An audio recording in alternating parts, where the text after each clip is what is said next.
Iran में जो प्रदर्शन हो रहे थे फ़िलहाल वो रुक गए, पूरी तरह ख़त्म नहीं हुए लेकिन कम बहुत ज़्यादा हो गए।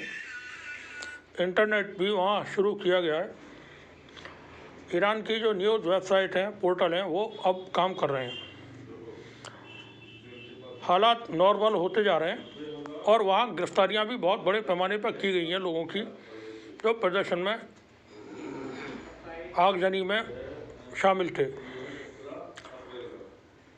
अमेरिका की तरफ से, इसराइल की तरफ से जो ख़तरा बना हुआ था हमले का, वो हमला अभी भी हो सकता है कभी भी, और वो ख़तरा अभी टला नहीं है, पूरी तरह से नहीं टला है, क्योंकि अमेरिकी प्रेसिडेंट की तरफ से जिस तरह के बयान और जो कार्रवाइयाँ मिडिल ईस्ट में देखने को मिल रही हैं, उससे ऐसा मालूम होता है कि वो अभी कुछ शायद और तैयारी में है, क्योंकि ईरान भी कमज़ोर नहीं है।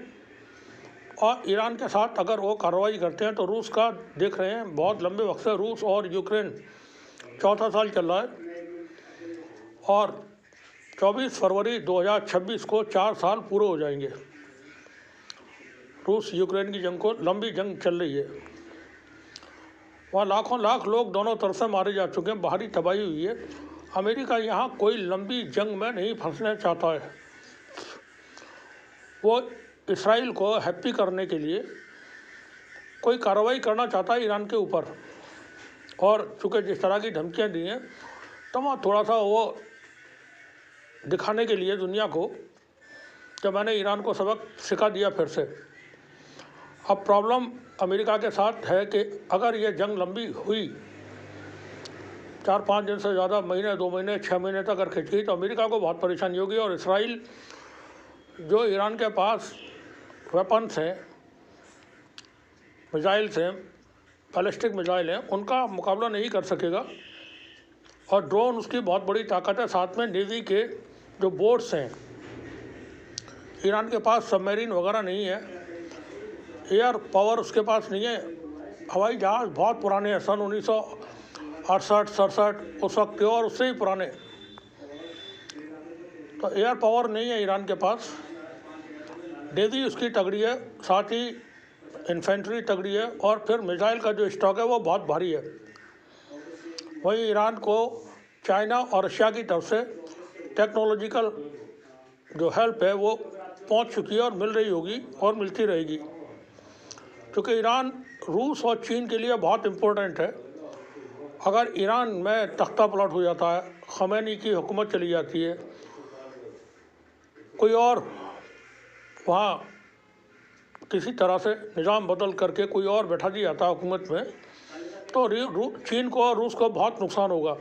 रोड एंड बेल्ट का प्रोजेक्ट है, 4 बहार है, उसमें चीन का बहुत हैवी इन्वेस्टमेंट है। 400 बिलियन का इन्वेस्टमेंट चीन ने किया हुआ है ईरान के अंदर। फिर स्ट्रेटजिकली रशिया के लिए चाइना बहुत इम्पोर्टेंट है।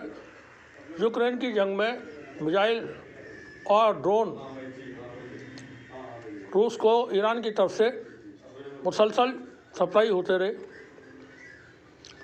सीरिया के बाद ईरान को नहीं खोना चाहेंगे कोई भी। वहीं मिडिल ईस्ट के अरब के जो मुल्क हैं उसमें सऊदी अरब, कतर, ओमान, इजिप्ट, जॉर्डन, वो यहाँ अमेरिका से खुल करके ये कह चुके हैं कि हम नहीं चाहते ये जंग हो या ईरान के ऊपर कोई हमला हो। सऊदी अरब ने बहुत साफ अल्फाजों में बोल दिया है कि हम बिल्कुल नहीं चाहते कोई हमला हो। कतर ने भी मना कर दिया। अब अमेरिका शायद इस कोशिश में है कि हम, क्योंकि वो और जगह कोई है नहीं उनके पास, कोई ठिकाना ऐसा नहीं जहाँ से ईरान के ऊपर वो हवाई हमले कर सके। साइप्रस से, ग्रीस का जो साइप्रस है वो ग्रीस भी अलाउ नहीं करेगा, तुर्की से भी नहीं हो सकते हैं, सीरिया से भी नहीं हो सकते, इराक से भी नहीं हो सकते। अब इस सूरत हाल में अमेरिका का जो बेड़े हैं वो बढ़ रहे हैं। अब्राहम लिंकन वो मिडिल ईस्ट में पहुंचा हुआ है, और पर्शियन जो टेरिटरी है, ईरान का जो क्षेत्र है पानी का, उसके पास पहुंच करके उसने अपना रुख बदल दिया है। तो शायद अमेरिका कुछ तैयारियों में,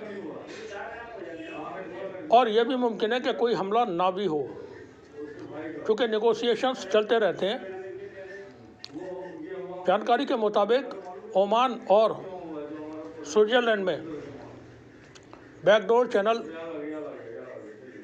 इस वक्त काम कर रहे हैं। वहाँ अमेरिका के कुछ बड़े लोगों के और ईरान के कुछ बड़े लोगों के दरमियान कुछ बातचीत तय हो रही हैं। मुमकिन है कोई कंडीशंस, कोई समझौते आपस में तय हो जाएं और ये हमला ना हो, लेकिन फिर भी अभी हमले का खदशा या ख़तरा बरकरार है।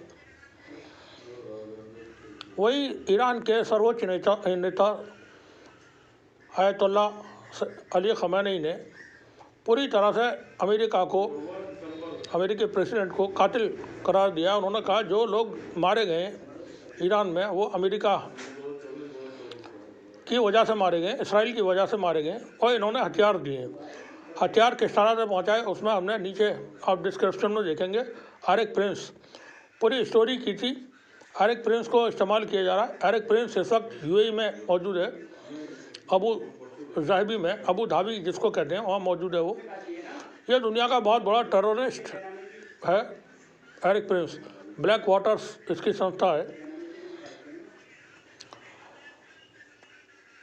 सऊदी अरब और ईरान इस वक्त में दोनों बहुत क्लोज हैं। तुर्की के भी मामला ईरान से क्लोज हैं, क्योंकि ज़मीनी कार्रवाई करने के लिए अमेरिका को यहाँ जगह नहीं मिलेगी और हवाई हमलों से वो कामयाबी पालेंगे ऐसा मुमकिन नहीं है। इसराइल के साथ जो 12 दिन की जंग हुई थी उसमें इसराइल और अमेरिका और दुनिया ये देख चुकी है कि ईरान के पास लंबी दूरी तक मार करने वाले मिसाइल्स मौजूद हैं।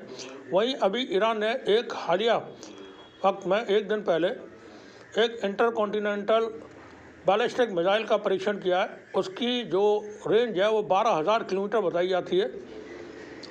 ऑफिशियली डिक्लेरेशन नहीं है, लेकिन उसके वीडियोस और तस्वीरें सोशल मीडिया पर बहुत वायरल हैं। 12,000 किलोमीटर बताई जाती है और मैक 12 से मैक 15 उसकी स्पीड बताई जाती है, यानी आवाज़ की रफ्तार से 15 गुना तेज़। कोई भी डिफेंस सिस्टम इसराइल या अमेरिका के पास ऐसा नहीं है जो ईरान के हमलों को, जो मिसाइल अटैक होंगे इसराइल के ऊपर या अमेरिकी ठिकानों पर, जो भी मिडिल ईस्ट में ठिकाने हैं, कतर में है या सऊदी अरब में, यूएई में, तो वहाँ ईरान आप ये समझें बारिश कर देगा मिसाइल्स की, क्योंकि बहुत बड़ा स्टॉक है ईरान के पास मिसाइल्स का। वो मुमकिन है 1 लाख से भी ऊपर हो सकते हैं। और ड्रोन्स की तो उसके पास कोई कमी नहीं है। दुनिया में ड्रोन का एक बड़ा एक्सपोर्टर भी है ईरान, और उसके ड्रोन की ठाक जमी हुई है।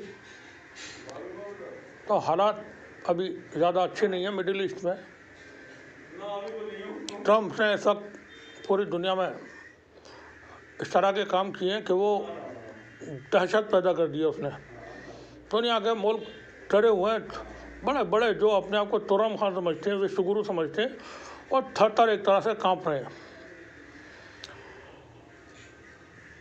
फ्रेंच प्रेसिडेंट मैक्रो के जो व्हाट्सएप पे बातचीत हुई थी, ट्रंप ने उसको सार्वजनिक कर दिया। ऐसा कभी हुआ नहीं।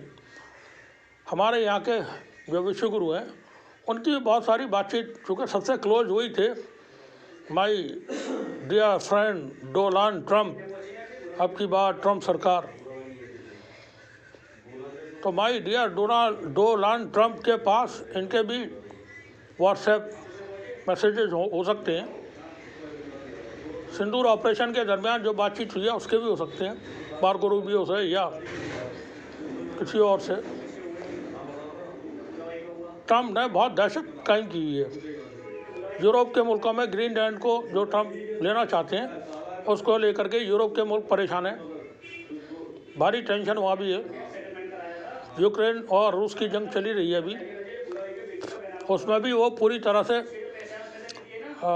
गेम खेल रहे हैं। तो अभी देखते हैं क्या होता है दुनिया में। बहुत ज़्यादा तनाव है, और ऐसे तनाव में मुल्कों की अर्थव्यवस्थाएं धराशायी होती हुई आपको नज़र आएंगी आगे चल के, क्योंकि ट्रंप का जो टैरिफ वॉर है, चीन, रूस और कुछ और मुल्क तो उससे मुकाबला कर लेंगे, लेकिन बाकी मुल्कों के लिए बहुत प्रॉब्लम होगी, उनको इंटरनल प्रॉब्लम होंगी। और ऐसे में अंदर बहुत सारे मुल्कों के अंदर प्रदर्शन होंगे, बेरोज़गारी बढ़ेगी, महंगाई बढ़ेगी। तो ऐसे हालात में अंदर प्रदर्शन होंगे। कितना दुनिया बदलेगी कोई पता नहीं अभी, क्योंकि कोरोना के बाद से ही ये महसूस होने लगा था कि अब दुनिया तब्दील हो रही है और नया वर्ल्ड ऑर्डर तश्कील होगा। ट्रंप ने जितनी संस्थाएं उठा करके कूड़ेदान में डाल दी हैं, UN हो, नेटो है, G7 है, G20 है, सब कूड़ेदान में उसने फेंक दिए हैं। वो कहता है सिर्फ G2 है, अमेरिका और चाइना। और अब ये बोर्ड ऑफ पीस जो बनाया है उससे हम बात करेंगे बाद में। शुक्रिया आप सभी का।